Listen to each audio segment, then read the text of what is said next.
अस्सलाम वालेकुम। आप देख रहे हैं पाक ज़ेन 24 न्यूज़। मैं हूं आपकी होस्ट शमाइला ख़ान। डोकरी से रिपोर्ट कर रहे हैं अमानुल्लाह जैतियाल।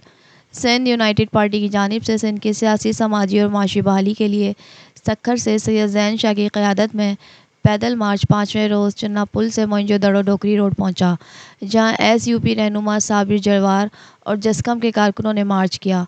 इस मौके पर एसयूपी के सदर सैयद ज़ैन शाह ने मीडिया से गुफ्तगू करते हुए कहा कि गुज़िश्ता 15 सालों में जिस तरह मुल्क के ख़जाने को लूटा गया है और जिस तरह सिंध को लूटा गया है, इसकी मिसाल नहीं मिलती। उन्होंने कहा कि सिंध का बजट खाने के बाद सिंध के वसाइल बेच दिए गए हैं। उनका मज़ीद कहना था कि अब सिंध को तकसीम करने का मंसूबा है।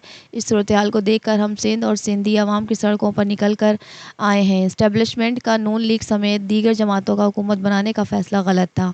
उन्होंने कहा कि महंगाई बढ़ गई है और मेहनत कश तबका सख्त परेशान है।